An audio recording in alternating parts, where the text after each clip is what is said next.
दीवार ला बंदा है ना फकीर सिर्फ और बंद का हाँ खिड़की में बंद हुआ है साबंदी की वजह से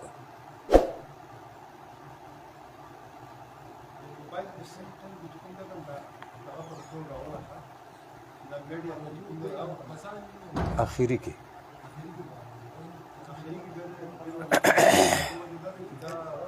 अऊज़ु बिल्लाहि मिनश शैतानिर रजीम बिस्मिल्लाहिर रहमानिर रहीम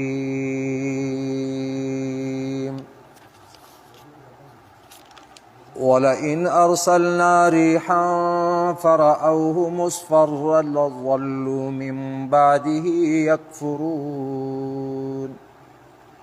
फ़इन्नक ला तुस्मिउल मौता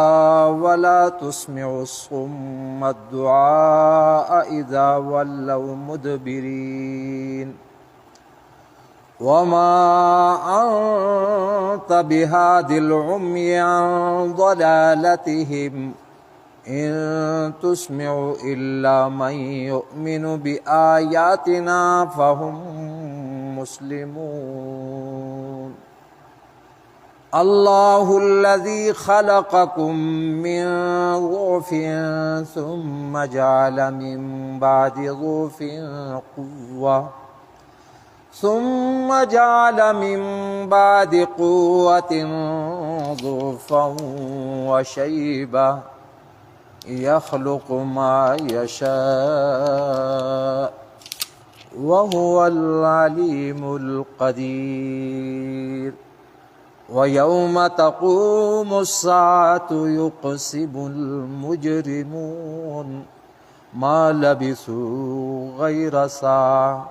كذلك كانوا يؤفكون صدق الله العظيم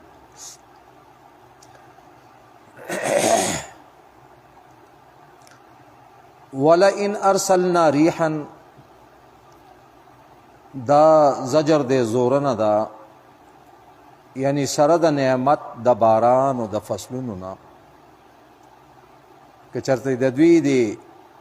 بدو عملونو په وجه سره په دغه فصلونو باندې سلای د عذاب راشي او دا فصلونه مړاوي کی او زیړ کی نو پکار خدا وا چې دوی توبه وکړي وي خو دوی توبه نو باسي بلکې کفر کوي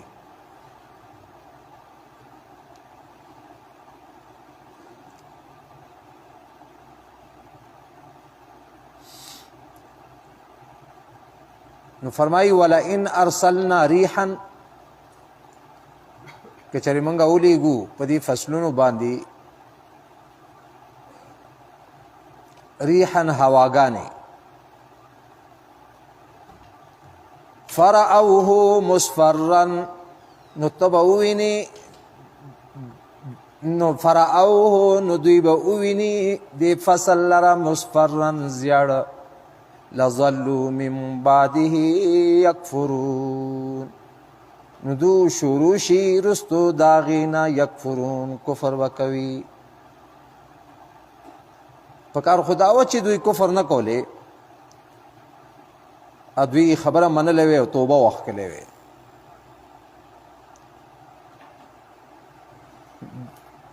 د هواګانو دوه قسمونه فائدې د هواګانې د فائدو د پاره او فائدہ هواګانې د نقصان والا نو قرآن پاک کې اکثر او بیشتر د فائدو والا هوا چې کنه هغه په ریاح سره ذکر کړی دي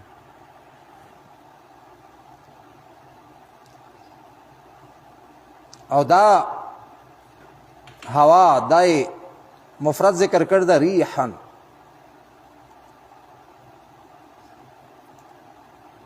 نو اکثر او بیشتر داغه نقصان والا کوم هوا او سلی وی هغه مفرد ذکر کړی دا او وجه د دې دا چې د رحمت او د فائدې هواګانې ډېرې وي او د عذاب والا سلی چې دا کله کله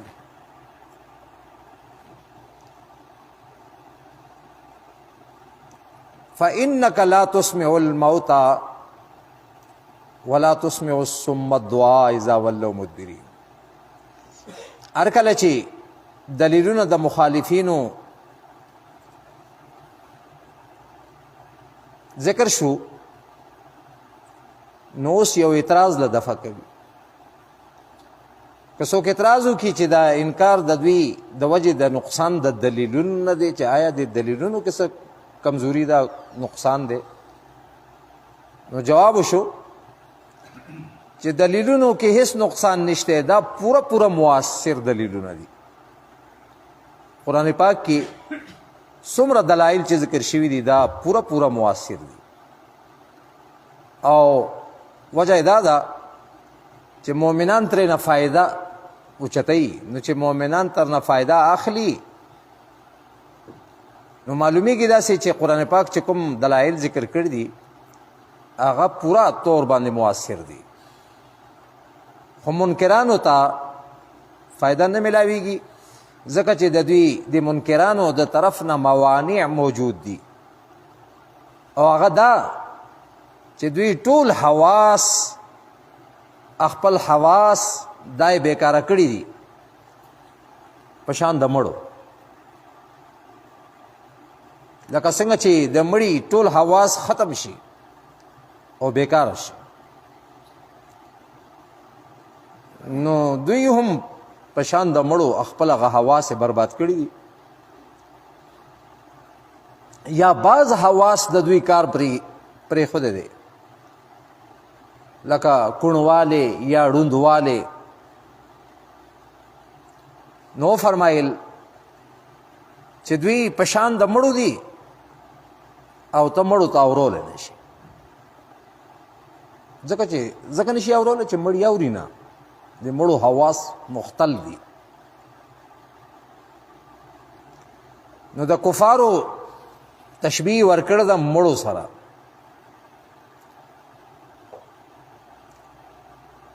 په نه اورېدو کې نو تشبیه ورکړې ځکه ده چې مړي اوري نه،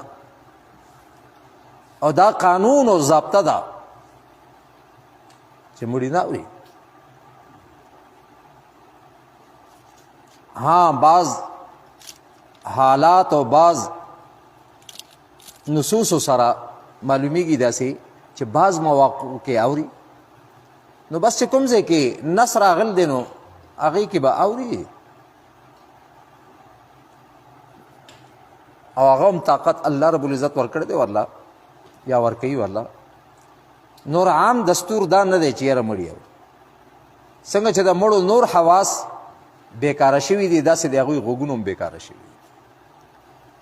نو فرمایي فإنک لا تسمع الموتى، یقینا ته اورلی نشي الموتى مړو ته. خلکو خپل ځان نه یو فضول قسم بحث لګول دی چې مړي اوري او که نه اوري، نو چې څوک دا آیت ورته ووایي نو دې ځای کې خو چې ته نشي اورولی، هغه اوري خو ته نشي اورولی. دې ځای کې دا آیت راوړل دې دپاره دي چې مخکې سره بیا د دې نسبت او د دې ربط او تعلق نه جوړیږي چې دوی خپل حواس د کفارو خپل د بدعملي په وجه باندې د بد عقیدګي په وجه باندې خپل حواس مختل کړي دي، نقصانی کړي دي.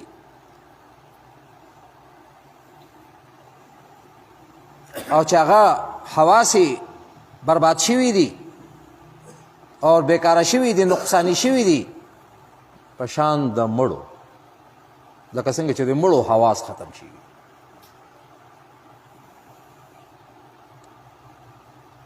نو ځکه دا آیت ورپسې راوړ دی فإنک لا تسمع الموتى،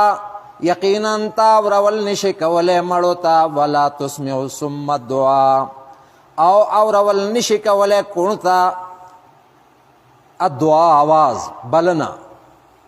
یعنی تا خپل بلنا خپل آواز کڼو ته هم نشي اورولی. لکه څنګه چې د کوڼ دا غوږونو کار پرېښودی دی، دا حواس دا خاصه یې خرابه شوې ده.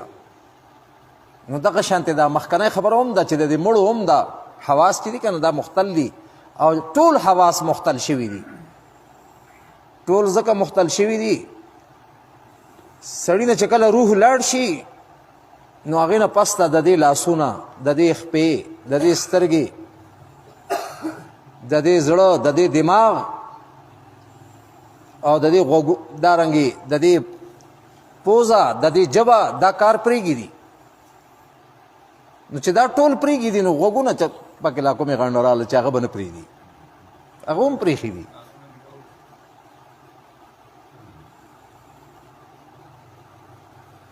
پاتې شو د الله رب العزت قدرت، نو هغې کې څه کلام نشته دی. الله چې کله اورئ نو هغه ګټو ته هم اورئ. الله پاک چې کله اورئ نو هغه د ستنې ته هم اورئ. بلکې چې الله رب العزت که خبرې وباسي نو هغه د ګټو نه هم خبرې وښکلی شي. د الله قدرت کې خو باس نشته، عام دستور کې باس دی، عام قاعدې اور قانون کې باس دی، اور عام قانون دغه دی چې مړی نشي اورېدی. اور دا لوی لوی علماء ویلي دي. الضابطة علامه انور شاه کشمیری رحمت الله علیه، ضابطه دغه ده ان المیت لا یسمع، مړی نه اوري. ها مستثنیات وی ډیر دي، مستثنیات نه مراد هغه قدرت خداوندی ده چې الله رب العزت چاته اوري. نو لکه څنګه چې په بدر کې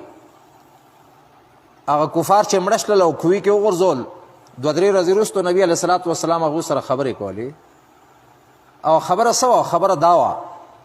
چې تاسو ته به اوس پته ولګي چې یاره ما حق وي. نو د هغې حدیث هم ډېر جوابونه کړي دي خلکو. یا مثلا حدیث کې راځي څه وخت چې مړی کېښودلی شي په قبر کې، نو دې څخه فرشتې دومره زر راځي چې لازره دا خلک له پاسه ولاړي او هغوی که چېرې او دا مړی چې دی دی وي د هغې هغه د خلکو د خپو هغه کشار یې اوري.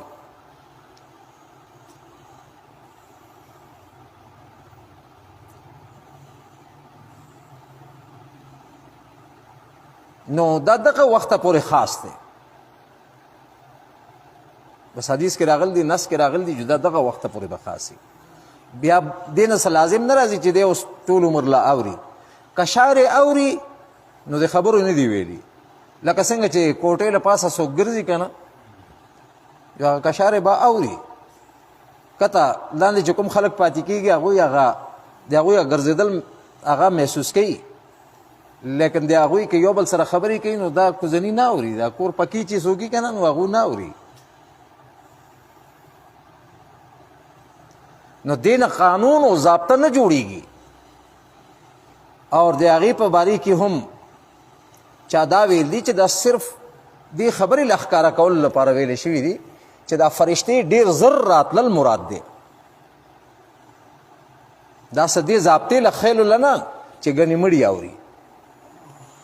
خو د فرشتو هغه زر راتلل مقصود دي چې یاره دومره زر راځي چې دا خلک لا پاس شته. دې وجې نه علامه رشید احمد گنگوهی رحمت الله علیه هغوی فرمایي چې دا یسمعو نه دی، یسمعو قرع نعالهم دی، او قرع نعالهم هغې دپاره نایب فاعل دی. نو مطلب دا دی چې آواز اورېدلی شي، یعنی اورېدلی کېږي که چېرته څوک ژوندی وي که نه او د هغې غوږونه سم وی نو آواز به یې اورېده وي. دا خلک لا زر له پاسه وي او دومره زر راځي هغو فرشتې. نو اسې عوامو له خلکو له په دې الجن کې اچول او یو لانجه لټول اوري یا که نه اوري، بیا دا باسونه کول دا فضول ټایم ضایع ده. بس فإنک لا تسمع الموتى، یقینا تاورول نشي کولای مړو تا ولا تسمع الصم الدعاء اورول نشي کولای کڼو تا اغا بلنا پکار اذا ولوا مدبرین ہر کلا چې دوی وګرځوي شا کوونکی دو ګرځي شا کوونکی کونم دی او بیا شاوم کی رواني متوجه هم نه ده درنه چې هغه ستا خولې ته وګوري څه اندازه ولګېږي چېر دې څه وایي نو څنګه چې کوڼ نه اوري داسې دا کافر وي نه اوري وما انت بهاد العمي عن ضلالتهم او تنه هدایت کوونکې ړندو ته عن ضلالتهم چې راوباسې هغوی له د ګمراهي د هغوی نه تا هغوی له د هغوی د ګمراهي نه راوباسې نو ته داسې هم نشي کولی وي ځکه چې دا ستا په اختیار کې نشته دی هدایت ورکول یا نه ورکول دا ستا په اختیار کې نشته دی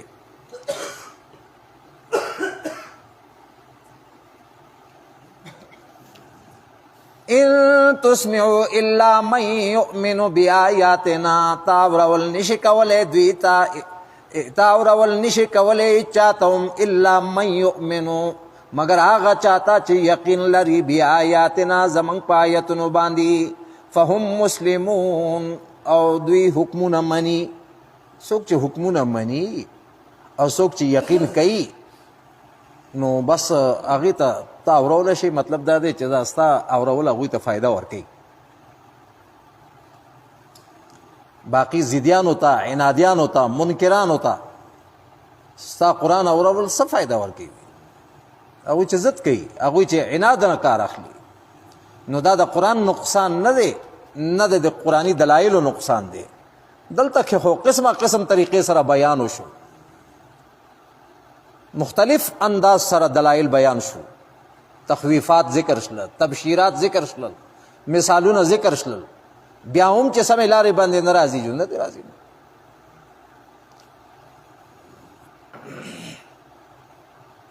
الله ويوم تقوم الساعة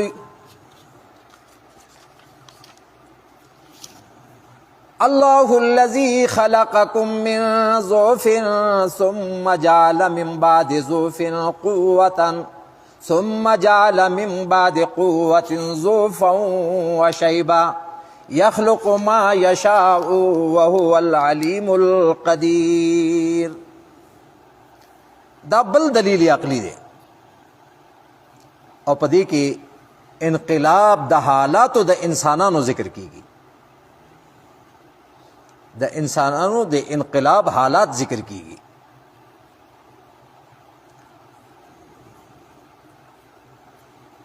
او دا انقلاب د حالاتو دا د دې ربط اول سره د دې آیت دا دی لکه څنګه چې هغه اول د الله رب العزت په اختیار کې دي دغه شانت دا هم د الله په اختیار کې دي یعنی د انسانانو دا بالتدریج دا حالات چې بدلیږي را بدلیږي دا هم د الله رب العزت په اختیار کې دي دا چا په وس کار نه دی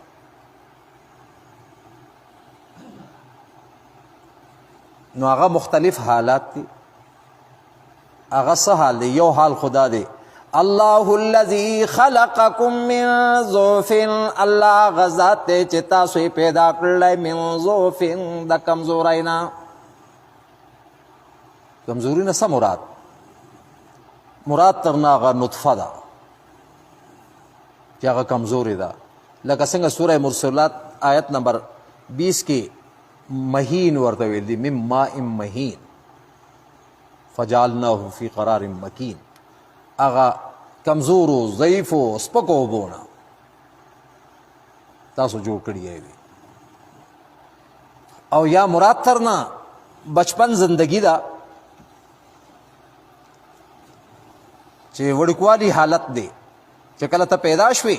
ستا هغه د ضعف حالت دی او د بچپن حالت دی یو ډېر ښایسته مضمون حضرت مفتی شفیع رحمت الله علیه تفسیر معارف القرآن کې ذکر کړ دی چې د دې صورت لوی حصہ چې دا هغه د قیامت د منکرانو د شبهو د ازالې سره متعلق ده نو اوس الله رب العزت خپل دی قدرت کامله اور حکمت بالغه ډیر آیتونه او نشانیان ښیي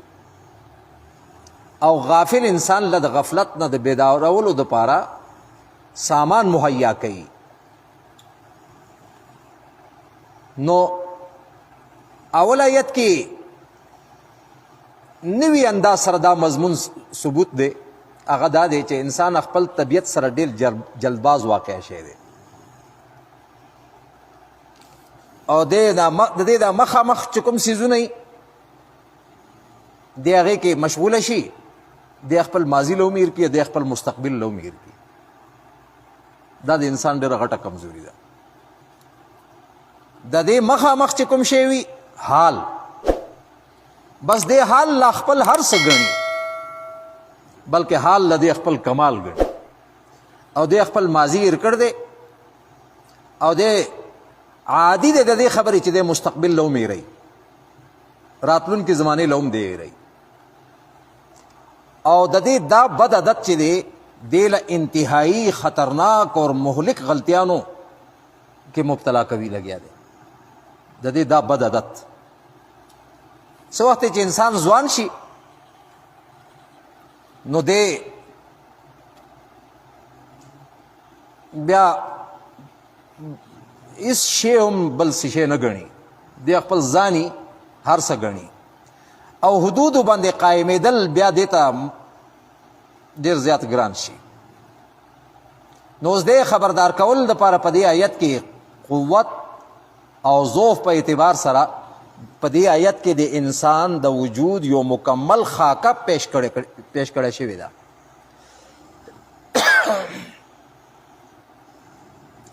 په دې کې ښوله شوي دي چې انسان په ابتدا کې ډېر زیات کمزوری و اور انتها هم د دې ډېره زیاته کمزوري ده. منځ کې یو څو ورځو دپاره د دې امتحان دپاره دې له طاقت میلاو شوی دی څه قدرې، هغه د دې ځواني ده. نو د عقل تقاضا دا وه چې دا څو ورځې دا قوت چې کوم میلاو شوی دی دا دې بروی کار راوړی وی، خپل اولی کمزوري اور آخري کمزوري نه دې غافله کېدلی نه.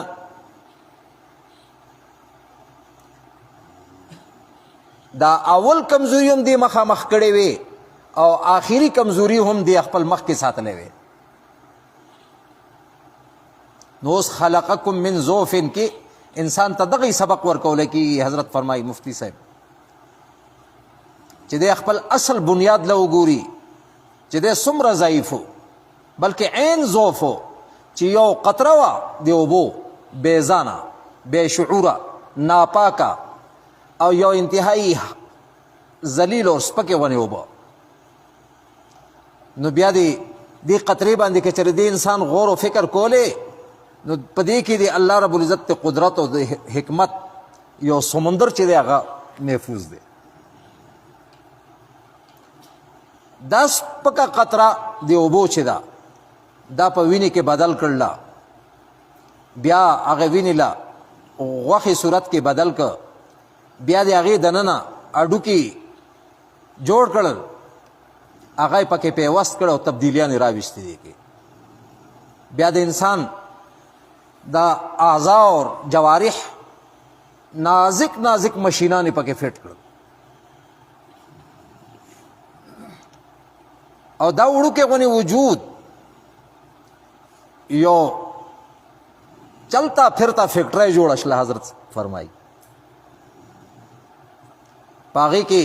په سوونو حساب سره عجیب او غریب خودکار مشینان لګېدلي دي وي او دا هر څه چې دي بلکې د دې دا وړوکی غونې وجود چې دی یو جهان دی، یو عالم اصغر دی، یو وړوکی جهان دی، بلکې د پوره جهان نمونې په دې وجود کې شامل دي. بیا د دې دا تخلیق او د دې دا تکوین دا څه فیکټریانو کې نه دی شوی، څه کارخانو کې نه دی شوی، بلکې د مور په خېټه کې په دریو تیارو کې 9 میاشتو کې په دې تنگ او تیاره ځای کې دا انسان چې دی هغه وجود ته راغلی دی او الله رب العزت بیا دې پیدا که چې کله دې پیدا که نو ثم السبیل یسره بیا دې دپاره لارې اسانې کړې ځکه چې دې چې کله پیدا شه د مور نه نو دې هېڅ نو خبر لکه سوره نحل کې الله رب العزت فرمای والله اخرجکم من بطون امهاتکم لا تعلمون شیئا الله غذات دی چې تاسو یې راوښکلي ستاسو د میندو د خېټو نه لا تعلمون شیئا تاسو هېڅ باندې هم نه پوهېدلی بیا ستاسو دپاره وي غوږونه او ستاسو زړه او ستاسو سوچ فکر او دماغ دا څیزونه جوړ کړل وي لیکن الله رب العزت ستا څنګه عجیبه انداز سره تربیت شروع کړی دی او څنګه تعالی بالتدریج کمال ته رسوي او دا د هغې د ربوبیت لوی علامه او لوی دلیل دی ټولو نه مخکې تا ته یو هنر وښو د جړا والا چې جاړه ګورې دا هنر تعلیم یې راکه تعالی نو بچی چې څه وخت پیدا شي دی جاړي دی جاړي نو مور او پلار دې ته متوجه شي چې یا دیله لوږه لګېدل ده تنده لګېدل ده دیله څه تکلیف دی بیا یو بل طریقه ورته وښیله دیله د شونډو او دا خپل د دنه مسوړې چې دي دیله د دباولو طریقه ورته وښیله او د دباولو سره د مور د سینې نه د پیو اغوستلو هنر یې ورته وښو چې داسې کوه ګورې دې سره به ستا غذا حاصلېږي به کنې د چا څه مجالو چې دې ناسمج او ناپوه وړکي ته دا دواړه هنر ښیلی وی دا چا ښیله شلل چې جړا یې ورته ښیلی وی دا چا کولی شلل چې یاره پیسکل ورته ښیلی وی چې داسې اسکه سوره طه کې الله رب العزت فرمایي آتا کل شیء خلقه ثم هدا الله هر سیستا خلقت ورکړ دی او بیا یې لارې هم ښودل ده ورته لارې هم ښودل ده ورته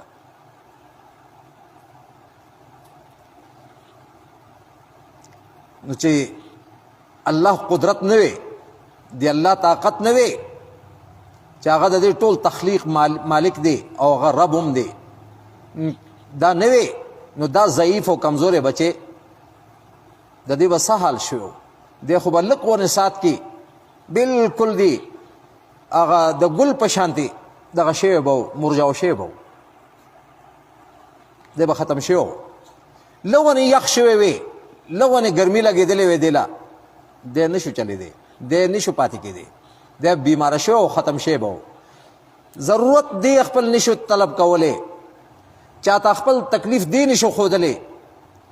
بیا دی نه وچلو مخې ته او ځواني عالم ته یې ورسو بالتدریج تدریجي منازلو نه دی پاس که او ځوانې که نو کله چې دی ځوانۍ ته ورسېده نو اوس د الله رب العزت عظیم شاهکار مخې ته راغی دی له قوتونه نصیب شله دی له سوچ او فهم او فکر نصیب شو عقلونه حیرانېږي دی باندې نو الله فرمای ثم جعل من بعد ضعف قوه کله چې دی له الله طاقت ورکه د ځمکې د اسمان قلابې ملاول شروع کړل سپوږمۍ او مریخ باندې دی کمند اچول شروع کړل دی هغې باندې ډورونه اچول شروع کړي یاره زما په شانتې خو بل څوک شته یې نه سره نه اور دی په سمندرونو باندې او په هواګانو باندې قبضې جماول شروع کړل ماضي نه هم دی غافله شو او دی مستقبل نه هم غافله دی چې وروستو به دې سره څه کېږي او دی اعلان وکړه انا لله و انا الیه راجعون من اشد منا قوه څوک دی موږ نه زیات په قوت کې څوک سخت دی موږ نه زیات په قوت کې زمونږ شانته څوک شته دا ناره یې ولګوله او د خپل په دې قوت او طاقت په نشې کې دومره پکې خښ شو چې دی خپل خالق هیر کو او دی خپل رب هیر کوي او د هغې احکامو پیروي دی پرېښودله. نو قدرت بیا هم دی بیدارولو دپاره دې ته ووي الله الذي خلقكم من ضعف، الله هغه ذات دی چې پیدا کړی یې تاسو من ضعف د کمزورۍ نه، ثم جعل من بعد ضعف قوه، بیا یې تاسو ګرځولی یې رستو د ضعف نه قوت والا، یعنی بیا یې را کړی دی تاسو له طاقت، او ثم جعل من بعد قوة ضعفا وشیبا. خدا خبر مې روا چې مستقبل دی هم بیا خطرناک دی. څنګه چې حال دی خطرناکو د ماضی دی خطرناکو، نو رستو یو دور داسې را روان دی تا باندې چې ستا د طاقت زوال به وشي، دا به ظاهر شي، دا ځواني به دې ختمه شي، دا قوا به دې ختم شي، او ستا ټول دا اعضا او جوارح چې دي دا به کمزوري پروزي، او ستا طاقتونه او قوتونه چې دي دا به کمزوري شي. نو اشاره یې ورته وکړله ثم جعل من بعد قوة ضعفا وشیبا، بیا دی قوت نه رستو وګرځو الله رب العزت ضعف اور شیبا بوډاوالی. ویښته یې دله سپین کړه، اډوکې یې دله کمزوري کول شروع کړل، سترګې یې دله کمزوري کول شروع کړل، غوږونه اورېدل هغه کمزوري شلل، د غوږونو اورېدلو طاقت کمزوری شو، د تللو راتللو طاقت کمزوری شو،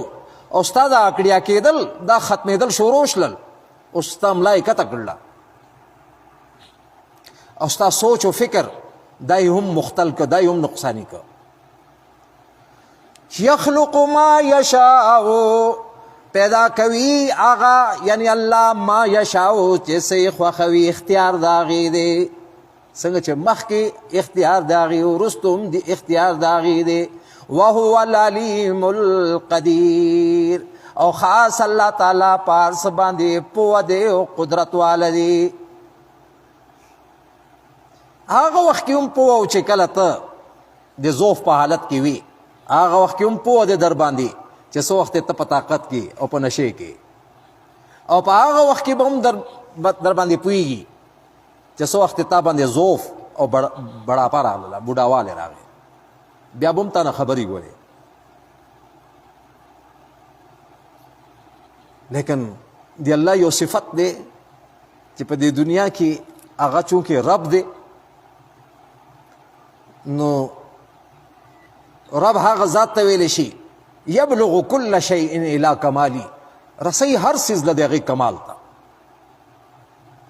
او کمال نه بیا وروسته چې کله زوال راځي بیا یې هم پرېږدي نه.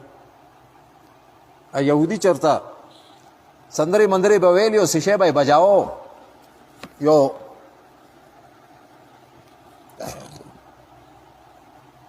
باجه ماجه به یې سیشی وو به او اواز یې خسته و، او په دې بجاولو کې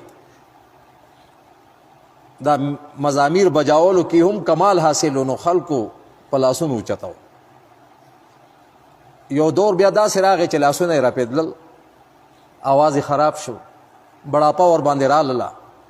بیا به خلکو ته وی چې راځئ زه تاسو ته دا ساز اورومه او خپل اواز هم اورومه. خلک به تښتېده تر نو چې نه موږ ته ساز اوروه اوس نه موږ ته اواز اوروه، ستا د سازونو او ستا د اوازونو موږ له ضرورت یې نشته. اوس هغه قوت نه ضعف ته یې راړولی دی که نه، نو اوس خلکو تښتېده تر نو. دی راغې په جنت البقیع کې لوګه ور باندې راغل ده اوس، او ډېر پریشانه دی. دی هلته په جړه باندې ګوتې پورې کړې، دی جړه شروع کړه او فریاد یې شروع کړه الله ته، یا الله کله چې ځواني وه، کله چې طاقت و، نو دا ټول خلک ما نه متاثر وو او ما نه زارېدل. اوس چې کله لاسونه رپېدل شروع شو، आवाज خراب شو، ملا می ټیټه شوه، اندامونه می کمزوري شو، یا الله هېڅوک هم زما اوس نه आवाज څوک اوري نه زما مرګرتیا کوي څوک وي خو دې حالت کې ته زما مرګری شوی فاروق اعظم رضی الله تعالی عنہ الله رب العزت د هغې په زړه کې خبره واچوله او هغه ډېر زر راغی دې تښتېده دې ته تخته مه وي دې بیا دې ته یې بیت المال نه وظیفه جاري کړله نو دا الله رب العزت ذات دی وهو العلیم القدیر خاص اللہ تعالیٰ دے پوا پار سباندی القدیر اور قدرت کاملہ والا دے پار سباندی نو قدرت دے تدا انکار مکو چې مالا با بیا څنګه پیدا کوي با نه لبا رستو څنګه جوړی چې زه کله خاورې ری شوم او ختم شلم بیا به مالا څوک پورته کوي دا شبې مو باسه هغه پوه دی تا باندې او هغه طاقتور دی کوم ذات چې اول نه هغه سپکو حقیر اوبونه ته جوړ کړی وي هغه ذات په دې باندې قادر دی چې تعالی بیا دوباره جوړ کړي وَيَوْمَ تَقُومُ السَّاعَةُ يُقْسِمُ الْمُجْرِمُونَ دا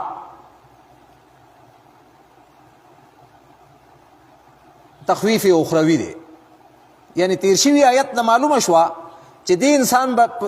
په دنیا کې تر بوډاوالی پورې عمر او ژوند تیر کړی دی لیکن د هیبت او د روب د قیامت د وجې نه یا د ضد او د عناد د وجې نه دې انکار کو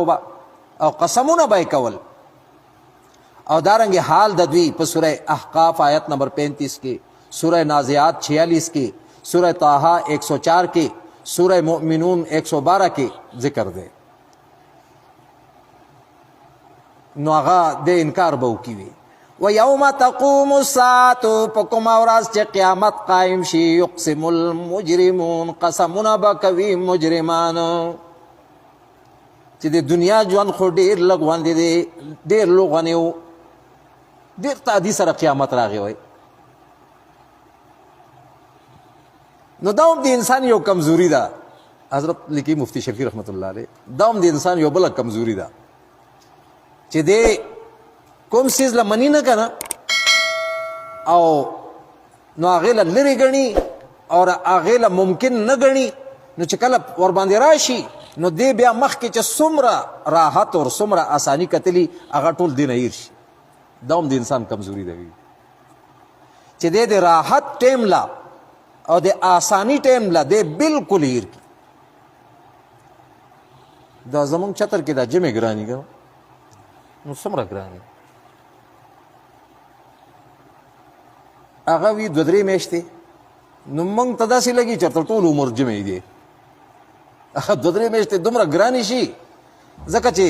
دا 8-9 میاشتې چې کوم راحت دی اساني ده دا دی یو دم هیر شي بیا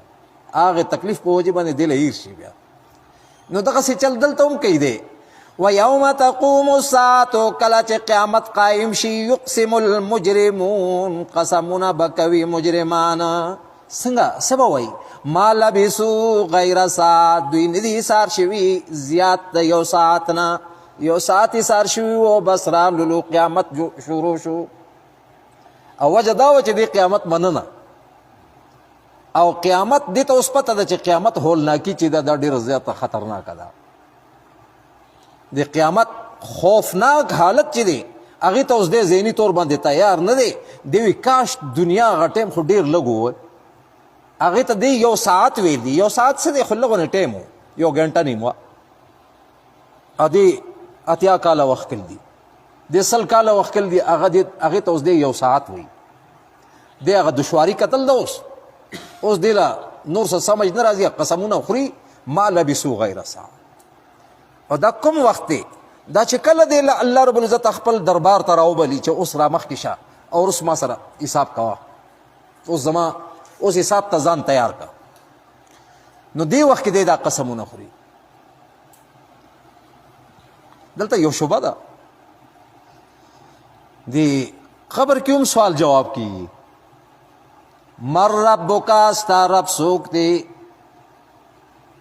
دی چې رب نی پیژندلی که نه حدیث کې راغلی دی دی وی ها لا ادري های و افسوس ما ته خو پته نشته دی ما ته پته نشته دی نو دی دروغ به ویلي و که نه چې یاره رب زما الله دی اگر چې دی منه نه هغه ځکه چې دروغو تعریف دا دی کوم شی چې په زړه کې نه که نه هغه په ژبې باندې راولي سړی اگر چې هغه په واقع کې حقیقت وي لیکن د دې زړه کې نه یعنی قول او عمل کې تضادي لکه څنګه منافقانو قسمونه خوړل نشهد انک لرسول الله من گواہی ورکو یعنی من قسم خورو چې ته د الله رسول الله رب العزت فرمایي چې الله په خپله گواه دی د دې خبرې ادا منافقان چې دي دا دروغجن دي والله یشهد ان المنافقین لکاذبون الله گواه دی بېشک دا منافقان چې دي دا دروغجن دي نو دا خبره خو رښتیا کوله لیکن چونکې د دې د زړه او د ژبې مطابقت نو دې مړي به دا دروغ ویلي سړی چې ربي الله وای دې ځای کې د فرشتو په مخ کې دی نه دا دروغ نه ویل شلل دا شوبه دا ده دې د قیامت پر ورځ باندې دې له دومره همت او جرأت څنګه وشو چې دې د الله رب العزت په مخ کې قسمونه خوري چې ما لبثوا غیر ساعة او بل یو قسم هم خوري فوالله ربنا ما كنا مشرکین قسم دې اے الله د الله په نوم باندې قسم دی چې رب دې زمونږه من خو شرک نه ده کړی شریکان نه دي جوړ کړي الله سره هیڅوک اصل کې خبره دا ده چې فرشتې په غیب باندې نه پوهېږي او اختیارات هم هغوی څخه داسې نشته دي نو دلته کې الله رب العزت دې مړي نه دا اختیار سلب کړ دې له د دروغو اختیار یې ورنه کړ نو دې وجې نه دې خپل عاجزي پیش کړله فرشتو په مخ کې ها لا ادري ها یو افسوس زه نه پوهېږم چې دا رب څوک دی زه دې باندې نیم خبر لیکن دې ځای کې اوس دې دا دروغ وایي چې جی ما خو شرک نه دی کړی نو دې له دا جرأت ځکه شوی دی دې له اوس الله رب العزت مکمل طور باندې کھلاو طریقې سره اختیار ورکړ دی چې څه ستا خوښه وي ته هغه بیان کوي نو دې هغه اختیار له اوس ناجایز استعمال کوي لګیا دی او دې دروغ ویل شروع نو د دې دروغو نه وروستو اوس الله رب العزت د دې په دې خولې باندې مهر لګوي ځکه چې هغې له خو طاقت حاصل دی او دا طاقت فرشتو ته چېرته حاصل او اوس الله رب العزت دا هغه انصاف له قایمول دپاره هغه عدالتي نظام چې دی هغې له ښکاره کوي خپل عدالت له ښکاره کوي چې ګوره تا له ما اختیار مکمل راکړه چې تا خپل صفایي وکړه چې څنګه ته کولی شي تا صفایي وکړله اوس به داسې ګواهان در باندې پیش کومه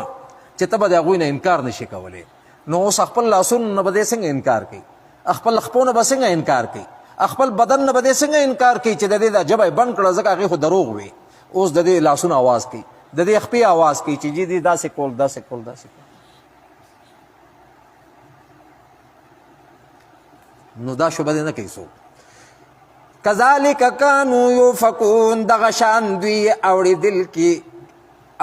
کېږي د حق نه داسې دوی دي کذالک کانو یؤفکون دا شانتې دوی مخکې هم یعنی په دنیا کې هم د حق نه اورېدل دي لکه څنګه چې نن دوی دي حق خبرې نه اوري لګیا دي وقال الذین اوتوا العلم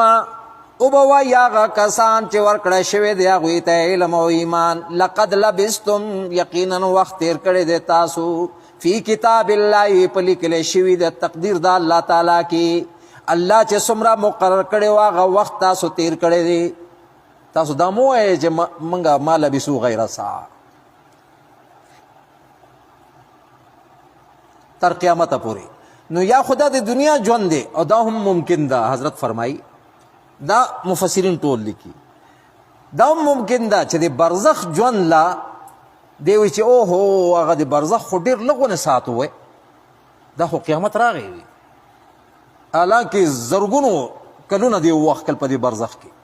او هغې ته ډېر لږونه ساعت وی لګیا دی نو څوک دا خیالونه کړي چې یاره دا منکر خو هلته هم په تکلیف کې و اصل کې د قیامت هغه تکلیف چې دی کله وګوري نو د برزخ هغه تکلیف چې دی هغه به دی له هیر شي او دی به دا خیال کوي چې هغه یې ښه سړیه دا خو ډېر زر دې غاړ ته راغلم داسې نه وی شوی نو ښه به وه وقال الذين اوتوا العلم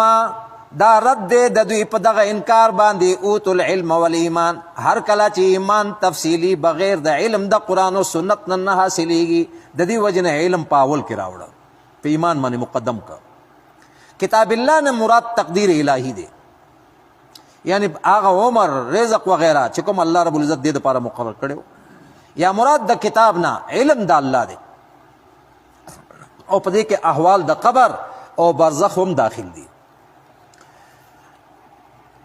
لکه حدیث کې دوم راغلی دی چې دې کې کوم مؤمن دی که نه هغه به د برزخ کې سوال کوي چې یا الله ډېر زر د قیامت راشي، ځکه چې هغې ته هغې ایمان په آخرت باندې او د هغې مستقبل چې دی هغه روشن دی، هغه واضح دی، نو هغه تقاضا کوي چې یاره ډېر زر دی برزخ نه لاړ شو. حالانکه برزخ کې هغې ته هم تکلیف نشته، لیکن دې نه زیات نعمتونو دپاره هغه بېچینه دی، هغه وایي چې ډېر زر دی دا قایم شي. او دا مشرک کافر پلیت چې دی دی وایي چې هغه ته ځلا نړی بس دغې ځای دی وي دغې دی وي. لقد لبستم فی کتاب الله تاسو وخت تیر کړی دی په هغه لیکلی شوی تقدیر د الله تعالی کې الی یوم البعث تر ورځ دوباره د ژوند پورې، یعنی هغه دوباره پورته کېدو پورې. خو تاسو انکار کوو. اوس وګورئ فهذا یوم البعث دا ورځ دا دوباره د ژوند هغه دا ده.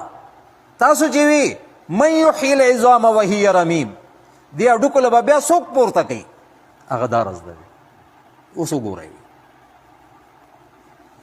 نو انسان دا کمزوري چې دی مستقبل لري، نو دې کمزوري باندې قرآن بار بار موږ له تنبیه راکوي چې دا مه یې راوګورئ. ولکنکم کنتم لا تعلمون لیکن تاسو وایي چې پوه هم نه لرله، تاسو پوهېدلی نه، او دا تاسو ځان په خپله پوه کوو نه. فیومئذ لا ینفع الذین ظلموا دا هم تخفیف دی، یعنی رستو د شهادت کولو د اهل علمونه د دوی هیڅ بانه چې د هغه به منظور نشي. پس دغه ورځ دا لا ینفع الذین ظلموا نفع به نه ورکوي ظالمانو دپاره معذرتهم هغه بانې د هغوی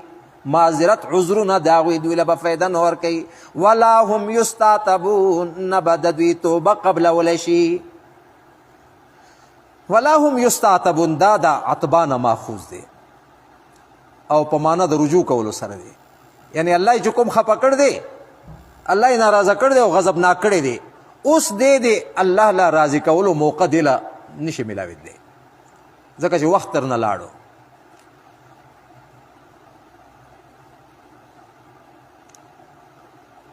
ولقد ضربنا للناس في هذا القرآن من كل مثل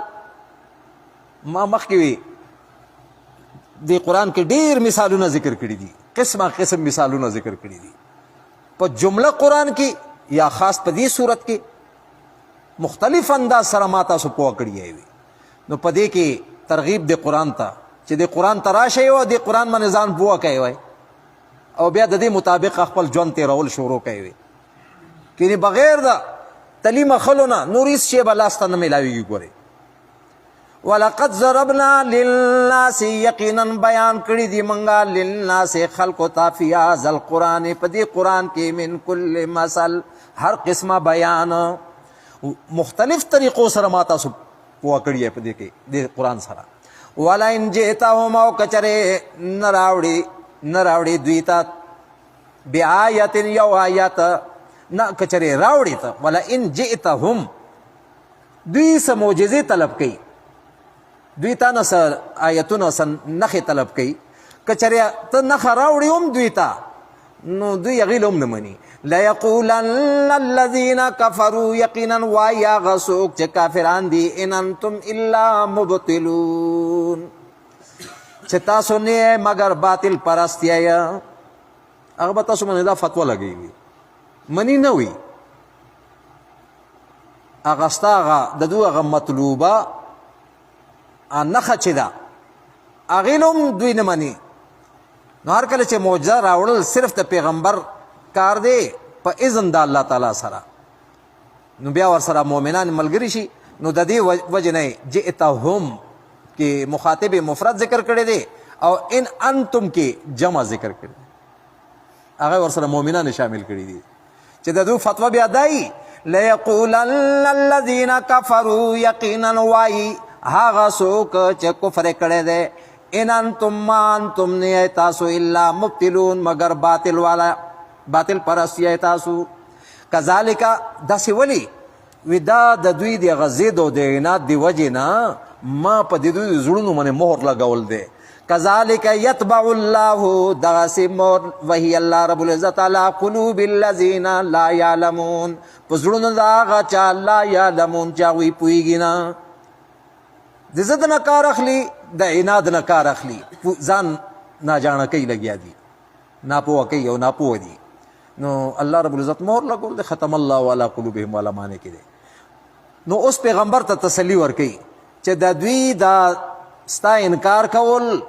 او تا باندې قسمه قسم الزامونه لګول او قسم قسم فتوی لګول چرته تعالی ستا د کار نه وانړی ګورې ته به صبر کوې فاصبر ته صبر کوه زما پیغمبره ان وعد الله حق د دې آیت تعلق چې دی د صورت اول سره دی دا یې هغې سره یو ځای کړی دی هلته وعده څه وه وکان حقا علینا نصر المؤمنین ما ځان باندې لازم کړي دي چې د مؤمنانو مدد به کوم او اول کې هم دی وعد الله دا د الله وعده ده چې د مؤمنانو مدد به کوي الله پاکه نو دې ځای کې هم فرمایي فاصبر صبر کوه ان وعد الله یقینا وعده د الله تعالی حق ده ستاسو مدد به کیږي وي او دوی باندې به دوی نه به تپوسونه کیږي او دوی باندې به آفت راځي ولا یستخفنک الذین او تعالی بهمت نکړي هغه خلک لا یوقنون چې هغوی یقین نه لري ته چېرته بهمته نشي او دا خپل کار پرې نږدې وي چې یاره نه مني څوک وای زه پرېږده نه دې مني سړی جو زه به په ارام شم داسې مه کوه ته صبر کوه او خپل کار جاري ساته مستقل مزاجي نه کار واخله د الله وعده حق ده او تعالی دې بې همته کوي نه هغه خلک چې هغوی یقین نه کوي دا سوره روم ختم شو دې پسې د سوره لقمان الله رب العزت دې عمل کولو توفیق راکړي الحمد لله رب العالمين والعاقبة للمتقين والصلاة والسلام على سيد الأنبياء والمرسلين محمد وعلى آله وصحبه أجمعين اللهم ربنا تقبل منا إنك أنت السميع العليم وتب علينا إنك أنت التواب الرحيم اللهم إنا نسألك الهدى والتقى والعفاف والغنى اللهم إنا نسألك الصحة والعفة والأمانة وحسن الخلق والرضا بالقدر